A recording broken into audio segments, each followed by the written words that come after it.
Listo, entonces observamos que la temperatura 2 sería de 109,1 Kelvin, que es superior a la temperatura número 1. Por lo tanto, el volumen 1 sería inferior al volumen 2. Entonces, ¿qué pasa? Que a medida que yo voy aumentando la temperatura, el volumen de mi gas va aumentando proporcionalmente.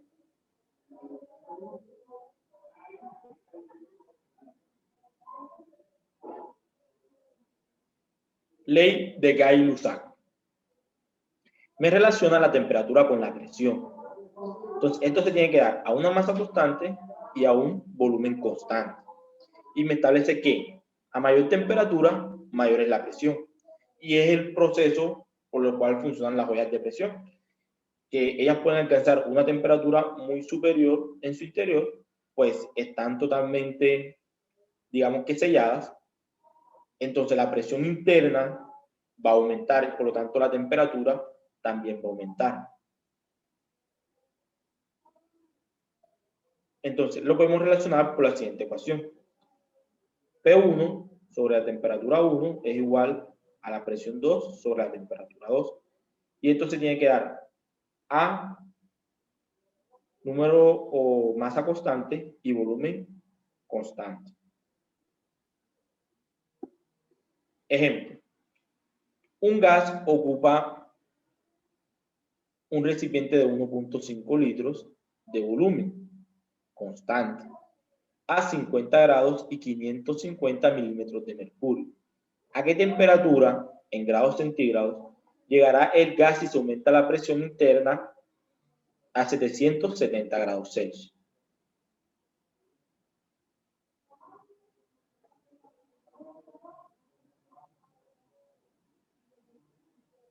Entonces, hacemos un procedimiento. Convertimos los grados centígrados en grados Kelvin. Entonces, recuerden que Kelvin es igual a Celsius más 273. Y eso me quedaría 323 grados Kelvin. Yo tengo la presión 1, la presión 2. Necesito encontrar la temperatura 2. Entonces despejamos de la ecuación P1 sobre T1 es igual a P2 sobre T2. Entonces T2 es igual a P2 sobre P1 por dividido T1. Entonces el resultado me da 452,4 grados Kelvin. Podemos observar que si yo aumento la temperatura, la presión, mi temperatura aumenta proporcionalmente.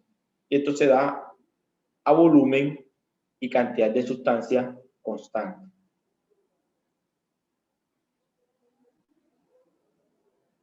Ley de Avogadro.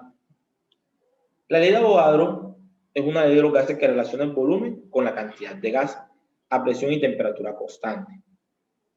Entonces, ¿qué en fin me indica la ley de Avogadro? Que si yo tengo una mol de un gas o un litro de un gas, o 2, 4 litros, yo tengo un volumen inicial. Si yo agrego una cantidad de gas o una cantidad de volumen adicional, el volumen va a aumentar. Como podemos observarlo en esta situación, tengo una mol que me ocupa un litro. Si añadimos otra mol, entonces me va a pasar a ocupar 2 moles y 2 litros del gas. Y esto se da a presión y temperatura constante. La ecuación de Avogadro me relaciona entonces volumen sobre número de moles 1 es igual a volumen 2 sobre el número de moles 2. Y esto se da a presión y temperatura constante. Entonces, ejemplo. Sean 0,5 moles de un gas que ocupan 2 litros. Calcular cuál sería el nuevo volumen si se añade una mol de gas a presión y temperatura constante. Entonces tenemos la fórmula. Volumen 1 sobre N1 es igual a volumen 2 sobre N2. Entonces volumen 1 son 2 litros. La cantidad de sustancia 1 son 0,5 moles. Y la cantidad de sustancia 2 son 0,5 moles más la mol que añadí. Entonces pasaría a ser 1,5 moles. Entonces me quedaría finalmente que ocuparé un volumen de 6 litros. Y podemos observar que son proporcionales. O sea, tengo el triple de moles que tenía inicialmente. Y si una mol y 0,5 moles ocupan 2 moles de litro, 1.5 ocuparían 6 moles.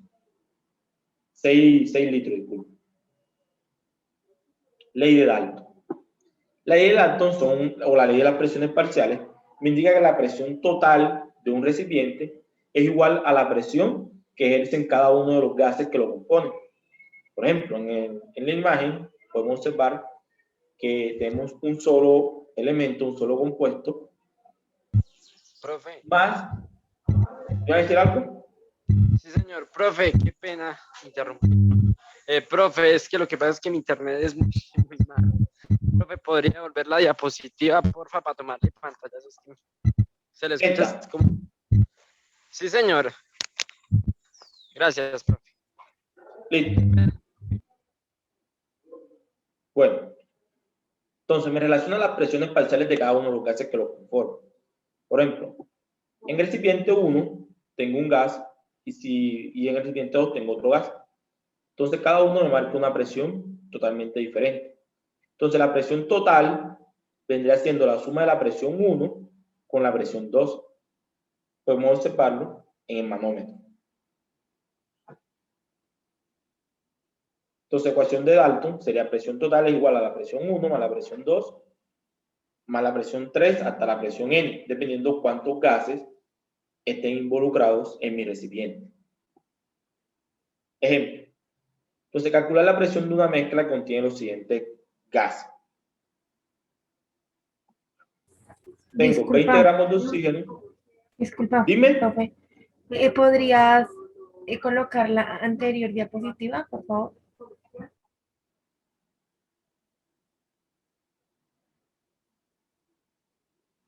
Gracias. Entonces, vamos a calcular la presión total de la siguiente solución de gas. Tengo oxígeno, hidrógeno y dióxido de carbono. Entonces, la presión total viene dada por la presión 1 más la presión 2 más la presión 3, porque tengo solamente 3 gases. Entonces, lo voy a hacer a temperatura, volumen y R, que es una constante. Entonces, lo único que cambia va a ser N, el número de moles. Entonces, para ello yo encuentro el número de moles de cada uno de los gases. Ya tengo 20 gramos, lo divido entre el peso molecular y me da el número de moles de cada uno. Tengo 20 gramos de oxígeno y el peso molecular del oxígeno es 32, por lo tanto tengo 0,625 moles. Tengo 20 gramos de hidrógeno, el peso molecular del hidrógeno es 2, por lo tanto tengo 10 moles. Y lo mismo lo hago para el dióxido de carbono, tendría 0,454 moles. Entonces, en total, tengo 11,08 moles. Entonces, yo reemplazo. Tengo R, que equivale a 0,082. La temperatura, recuerden que son 100 grados, si lo convierto a Kelvin, serían 100 más 273, y eso equivale a 373. Y el volumen, que son 2 litros.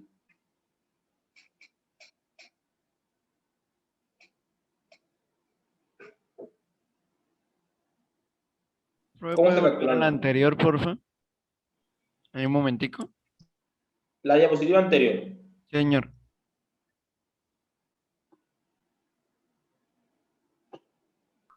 Vale, gracias.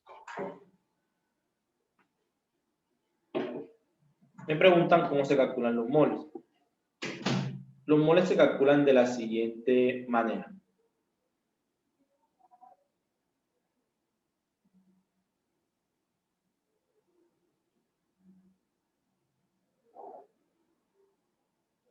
El número de moles N es igual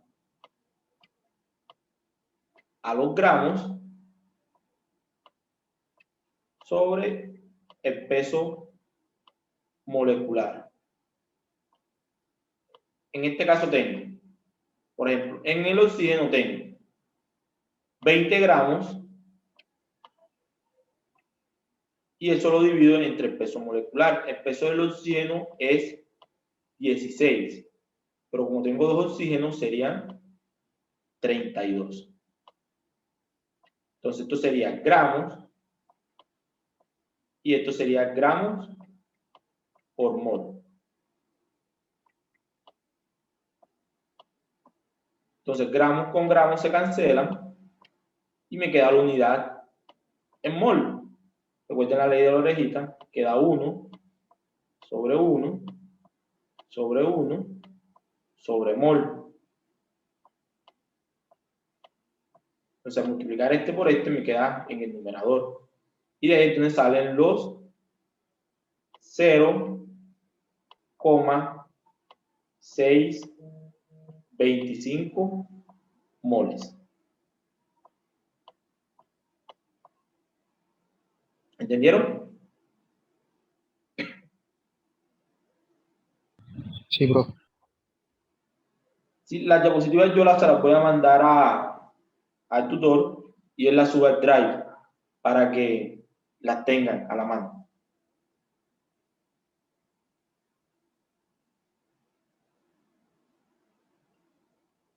Listo. Entonces, una vez que yo encuentre todo el total de moles que están involucradas, entonces yo sumo las moles y en este caso me dan 11,08 moles. Entonces ya tengo los datos de la presión, volumen y R. Entonces me dan que la presión interna vendría dando por 166 atmósferas. Esa es la presión que ejercen todos los gases en el recipiente. Recuerden que la presión de un gas es la frecuencia con la cual golpea las paredes de un recipiente. Entre más rápido golpea las paredes, mayor es la presión. Por eso cuando yo le elevo la temperatura, estoy aumentando la energía cinética o energía de movimiento de las moléculas, por lo tanto ellas se van a mover más rápido. Entonces ellas van a golpear con mayor frecuencia cada una de las paredes del recipiente, por eso, por lo tanto, aumenta la temperatura. Y aumenta la presión, disculpe.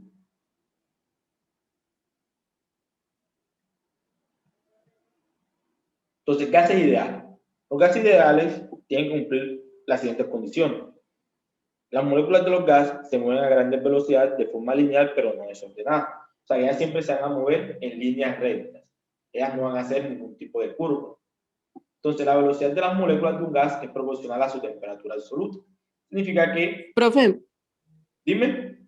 cuando, por ejemplo, a mí me ha parecido en las preguntas de los simulacros, que, por ejemplo, que en un recipiente hay un gas que está a bastante presión y le preguntan a uno como por la temperatura. Entre más presión tenga un recipiente, más temperatura va a tener. Sí, claro, mira, y te lo explica esta ley. Mira, la ley de Gay-Lussac, que la temperatura y presión son directamente proporcionales. A mayor presión, mayor temperatura. Ok, profe, muchas gracias. De nada, para servirle. Entonces, la velocidad de las moléculas del gas son proporcionales a su temperatura. O sea que a mayor temperatura, ellas se van a mover más rápido. A menor temperatura, se van a mover más lento. Las moléculas del gas ejercen presión sostenida sobre las paredes del recipiente, que lo contiene, lo que les expliqué. Que la presión viene dada por la frecuencia por la cual las partículas golpean cada una de las paredes. Entonces, la otra, los choques son de las moléculas del gas son elásticas, por lo que no pierden energía. Entonces, no hay transferencia de energía entre colisiones de un gas. Entonces, las fuerzas de atracción y repulsión son totalmente despreciables. No se tienen en cuenta. Entonces, la ley de los gases ideales me relaciona a la ley de Boyle, la de Charles y la de Gay-Lussac. Entonces, esta ley combinada me da lo que conocemos como PV es igual a NRT. Entonces, esta es la explicación de dónde sale R. R es experimental y se relaciona la presión, el volumen, el número de moles y la temperatura. Entonces, esto se da en unas condiciones de laboratorio de una atmósfera, 22,4 litros, una mol de sustancia y a una temperatura de 273 Kelvin. Y me dio como resultado 0,082 atmósferas litros por Kelvin, que es la constante de los gases ideales.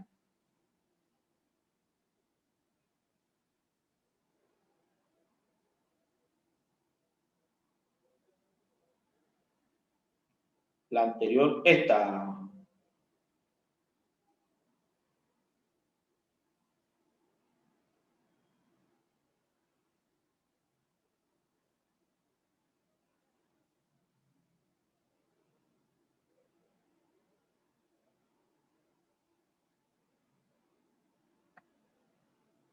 Entonces, ejemplo.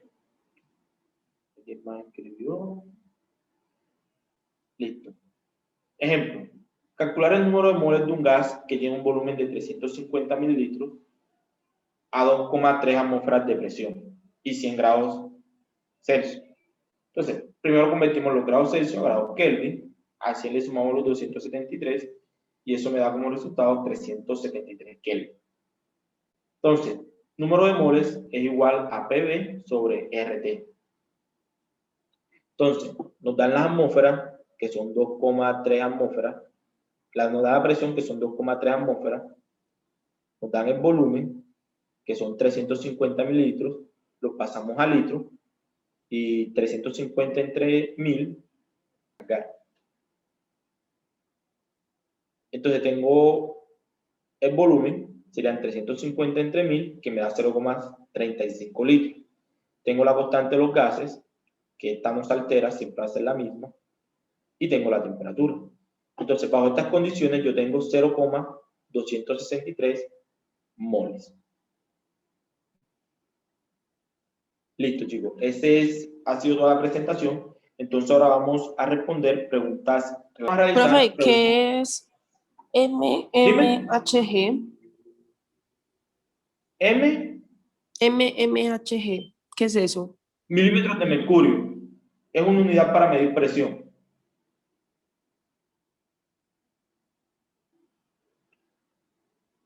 Gracias. Listo para servirte. Entonces, vamos ahora sí a responder unas preguntas tipo IFES de gases.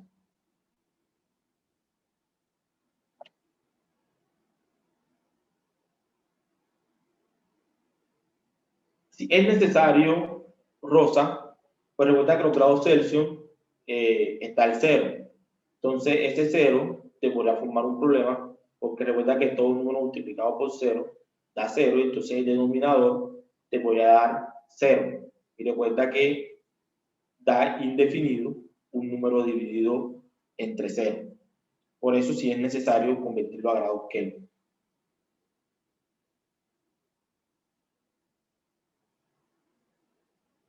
Listo, para esta pregunta,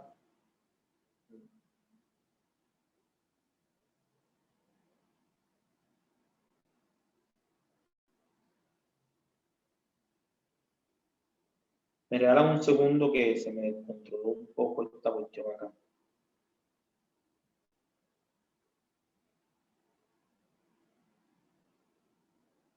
¿Están viendo mi pantalla?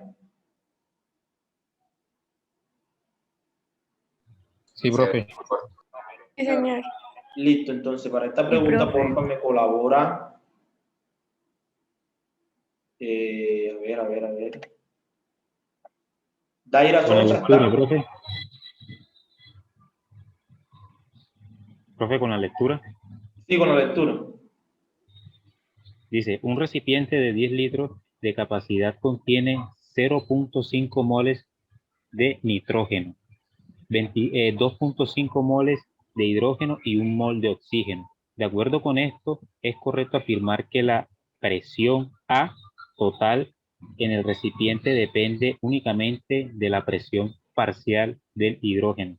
B parcial del oxígeno es mayor a la presión parcial del hidrógeno. C total del recipiente es igual a la suma de las presiones del nitrógeno, del oxígeno y del hidrógeno. Y D parcial del nitrógeno es igual a la presión parcial del hidrógeno. ¿Qué respondo? Por acá ya me dice Luz y Paula y Susana que la sé. ¿El resto qué dice?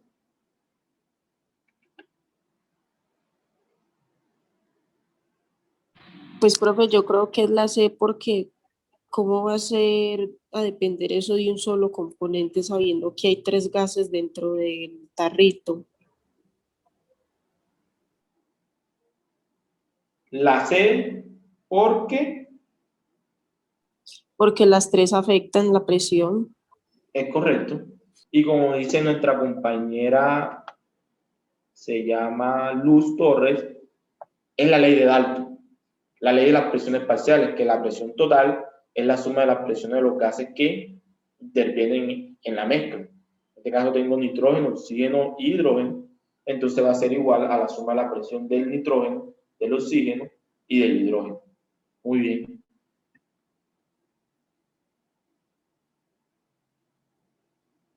Entonces, para la segunda, porfa, me colabora. ¿Quién me colabora o ya? Rosa González, ¿está? Sí, señor. Porfa, Rosa. La pregunta número 2 dice, un gas es sometido a 3 procesos identificados con las letras X, Y y Z. Estos procesos son esquematizados en los gráficos que se presentan a continuación. Las propiedades que cambian en el proceso X son A, V y T, B, P y V, C, T y P, D, P, V y T. Un momentico. Álvaro, sí, la anterior era la C. Gracias. En esta, la pregunta anterior era la C, la número 1. Estoy respondiéndole a Álvaro o Valle que escribió en el chat. Gracias. Entonces, nos vamos a X. Entonces, en la primera gráfica, ¿qué variables cambian? La presión ¿Y qué más? y el volumen. Y el volumen. En la segunda gráfica, ¿qué La presión variables? y la temperatura. ¿Segura que la presión, la temperatura cambia?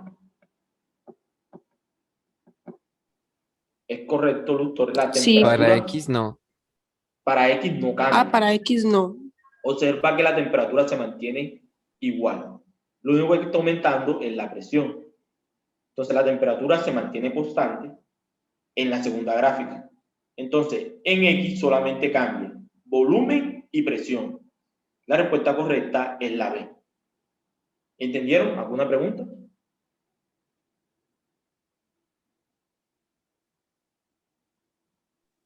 No, profe, yo creo que está claro.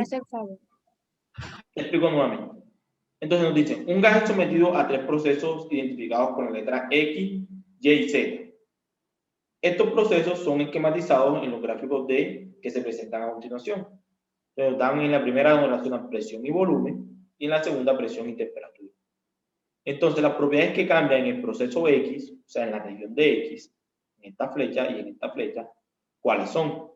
Entonces, si nos vamos que en este es X, a medida que va hacia la derecha, va aumentando, a medida que se va acercando a la izquierda, va disminuyendo.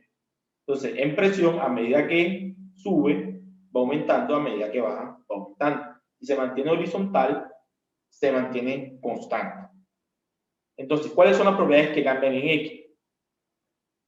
Entonces, podemos observar que en la primera gráfica, X tiende hacia la izquierda. Y podemos observar que en P, en la región de presión, también va aumentando. ¿Qué significa? Que va aumentando la presión y va disminuyendo el volumen. En la segunda gráfica, podemos observar que la presión aumenta, pero la temperatura no aumenta. ¿Qué pasó aquí? ¿Esto qué?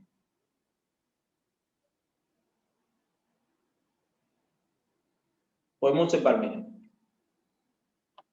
Cuando la gráfica es de esta forma, se mantiene constante respecto al eje Y. Pero al respecto al eje X, aumenta o disminuye. ¿Qué estará pasando acá? Saliendo un poco de... Profe, ya entendí. ¿Entendiste? Sí, señor. Ah, bueno. ¿Cuál es la respuesta correcta, profe?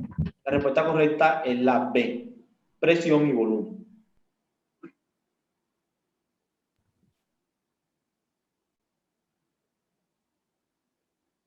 Porfa, la tercera. ¿Quién colabora?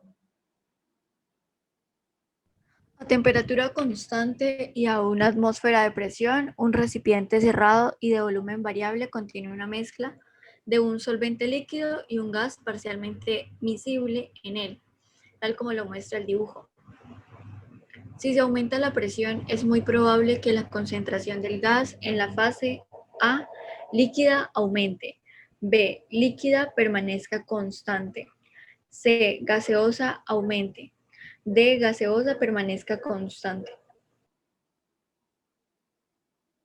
¿Qué responde?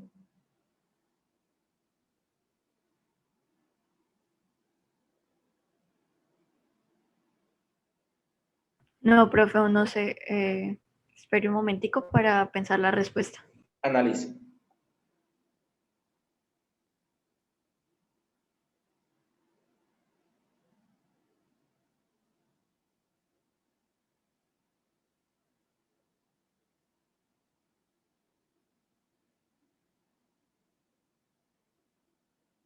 Yo creo que es la C porque el gas a mayor presión, a mayor temperatura, a mayor presión, ¿no?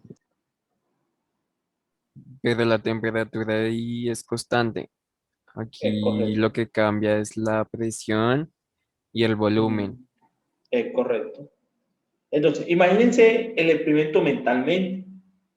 ¿Qué pasa si ustedes están empujando las partículas o moléculas de gas hacia el solvente?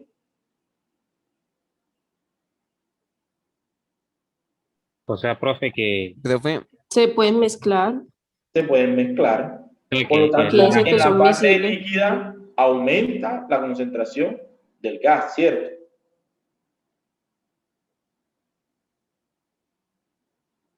¿Sí me entendieron? Antes es la A. Sí, es la A. O sea, les explico. Observen mi cámara. En este punto tengo la fase líquida y en este punto tengo la fase gaseosa. Entonces, en la fase gaseosa es miscible en la fase líquida. Si yo voy empujando el gas hacia el líquido, eso significa que las partículas de gas se van disolviendo en la fase líquida. Por lo tanto, en la fase líquida, el gas aumenta. ¿Sí me hice entender? sí, profe. Sí, profe. Bueno.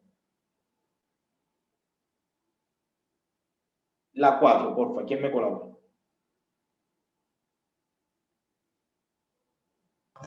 Bajo condiciones adecuadas de concentración de iones calcio y de iones carbonato, en la naturaleza se logra la formación de carbonato de calcio. Carbono, oxígeno 3. Como parte del ciclo del carbono, estos carbonos al hacerlos reaccionar con un ácido se descomponen liberando CO2. La cantidad de CO2 recogido se almacena a condiciones normales en un recipiente de volumen constante. Si el recipiente se lleva a una temperatura de 25 grados Celsius y a una presión de 1 átomo, la cantidad de gas A aumenta porque aumenta la temperatura y disminuye la presión, B permanece constante porque aumenta la temperatura y presión, C disminuye porque disminuye la temperatura y aumenta la presión, D permanece constante porque la masa no depende de la temperatura y la presión. ¿Qué me dicen?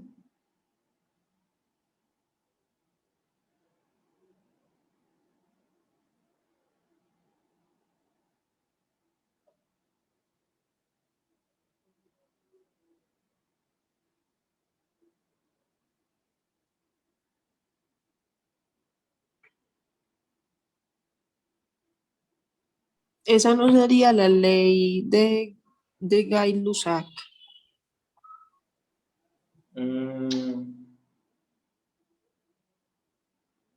Que se vincula la presión y la temperatura. ¿Cuál es la pregunta? Que si ahí se usaría esa, la de la presión y la temperatura. No. Ojo lo que les están diciendo y ojo con la lectura. Entonces nos dicen, bajo condiciones adecuadas la concentración de iones calcio y de iones carbonato en la naturaleza se logra la formación de carbonato de calcio, como parte del ciclo del carbono. Estos carbonatos, al hacerlos reaccionar con ácido, se descomponen liberando dióxido de carbono. La cantidad de dióxido de carbono ustedes la recogen y la almacenan en condiciones normales en un recipiente de volumen constante. Si el recipiente se lleva a una temperatura de 25 grados y una presión de una atmósfera, ¿qué pasa con la cantidad de gas? Permanece constante, profe, porque la masa no depende de la temperatura y la presión. Es correcto. Ustedes no pueden ni crear ni destruir materia con temperatura y presión. Además que la materia ni se crea ni se destruye, solamente se transforma. Siempre se va a mantener constante. Entonces, si ustedes recogen el dióxido de carbono y lo almacenan en un recipiente y aumentan la temperatura y aumentan la presión, eso no va a cambiar la cantidad de dióxido de carbono que ustedes tienen ahí. Puede cambiar el volumen, puede cambiar cualquier otra variable, pero la cantidad del gas se va a mantener constante. ¿Sí me hice entender? Sí, profe. ¿Sí me entendieron? Hola. Sí, profe. Es decir, que el volumen no puede ser, la masa no puede ser modificada, ¿sí? La masa no se puede modificar, la materia no se modifica, solamente se transforma. Si tú tomas, digamos, un litro de un gas, tienes un litro de un gas listo, y ese gas te pesa, digamos, 20 gramos, y tú le aumentas la presión, él te va a seguir pesando los mismos 20 gramos. Él no va a cambiar. Solamente puede cambiarte el volumen o te puede cambiar la temperatura, pero la masa no va a cambiar, porque ella no depende de otras variables, sino de ella misma. Ah, ok, gracias.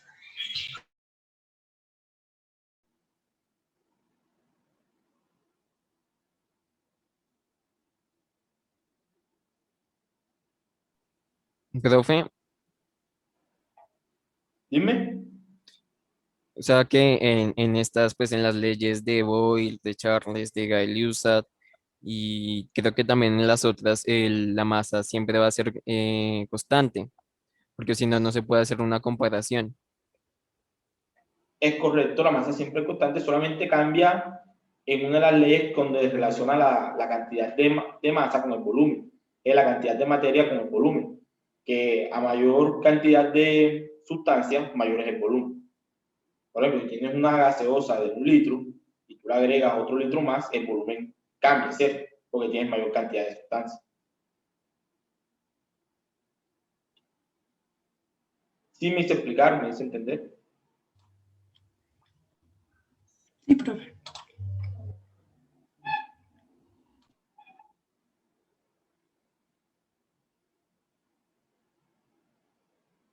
Esta que me hablaste es la ley de Avogadro, que a más cantidad de sustancia, mayor es el volumen. Sí, la respuesta es la D. Entonces, la quinta, porfa, ¿quién me colabora?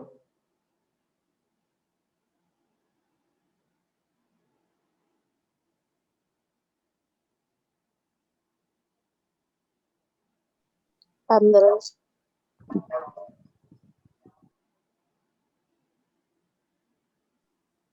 Andrés introduce una cantidad inicial de aire, volumen inicial, en un recipiente con un émbolo móvil.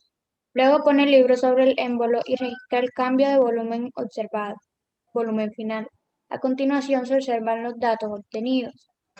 De acuerdo con lo anterior, una conclusión que puede sacar Andrés sobre el cambio de volumen en el experimento es que A. La presión ejercida por los libros siempre es la misma y el volumen aumenta. B. A mayor número de libros hay mayor presión y el volumen disminuye. C. La presión ejercida por los libros siempre es la misma y el volumen disminuye. Y D. A menor número de libros hay mayor presión y el volumen aumenta. Listo. ¿Qué respondo? Para responder esta pregunta tenemos que analizar lo que dice la gráfica. Nos da un volumen inicial y nos da un número de libros. Entonces, en el primero tenemos 0 libros y el volumen inicial es igual al volumen final. Luego nos dan un libro y el volumen final es menor que el volumen inicial, luego 2 y así va disminuyendo el volumen. Entonces podemos concluir que a mayor número de libros hay mayor presión y el volumen disminuye. ¿Entendieron? ¿Lo observaron?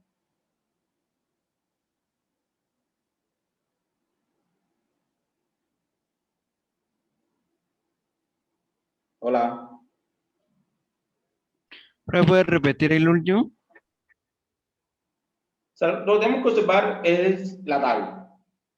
Entonces, aquí nos está indicando el número de libros, el volumen inicial, el volumen final y la diferencia de volumen.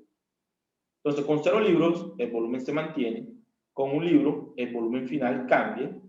Con 2 libros, sigue cambiando. Con 3 cambia y con 4 cambia. Y observamos la tendencia que al mayor número de libros, el volumen va disminuyendo. Entonces, ¿qué significa? Que el volumen ejerce una presión, que los libros ejercen una presión sobre nuestro recipiente. Por lo tanto, a medida que yo voy aumentando la cantidad de libros, la presión va aumentando y el volumen va disminuyendo. Eso es lo que se puede concluir de esos datos. ¿Sí me hice entender?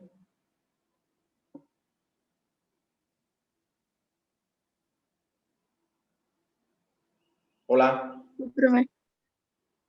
Entonces podríamos decir que en la C, Sí, profe. la presión ejercida por el libro siempre es la misma y el volumen disminuye. No, la presión ejercida por los libros no es la misma. Sería la B. Sí, es la B. Porque no es lo mismo la presión que ejerce un libro que la que ejerce los libros. ¿Sí me hago entender? Sí, señor. Recuerden que presión es fuerza por unidad de área. Entonces, un libro, digamos que daría la fuerza de 1 kilogramo o de 1 newton, y 2 libros daría la fuerza de 2 newton. 3 libros daría la fuerza de 3 newton, 4 libros daría la fuerza de 4 newton. Y ahí va aumentando la presión sobre el área de ese volumen.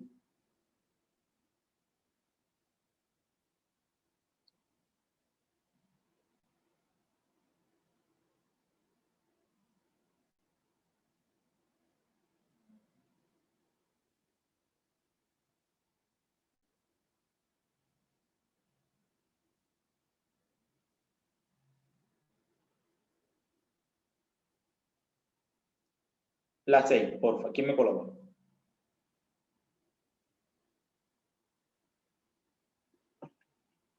Yo, profe, dice, a un pistón se le agregan 5 centímetros cúbicos, sí, cúbicos de un gas a presión atmosférica constante, como se observa en la figura 1. Bien. Posteriormente se aumenta la temperatura sin afectar su presión y se observa un cambio como se muestra en la figura 2. Bien.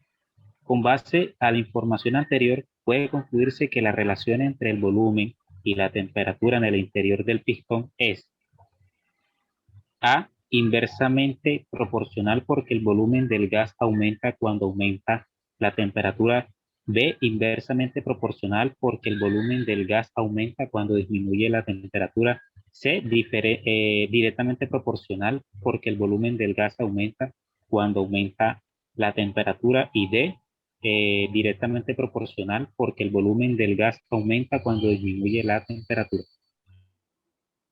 ¿Cuál es la respuesta? La C. La C, profe. La C, porque el volumen del gas aumenta cuando la temperatura aumenta. Es correcto, muy bien.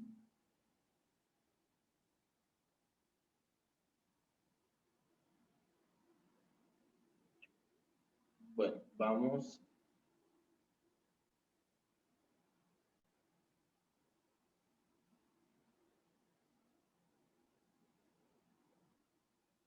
Bueno, chicos, esto lo damos para la próxima clase, que ya nos queda mucho tiempo.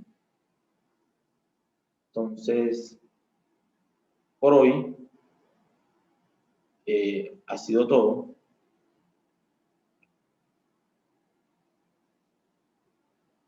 Entonces, comenzar.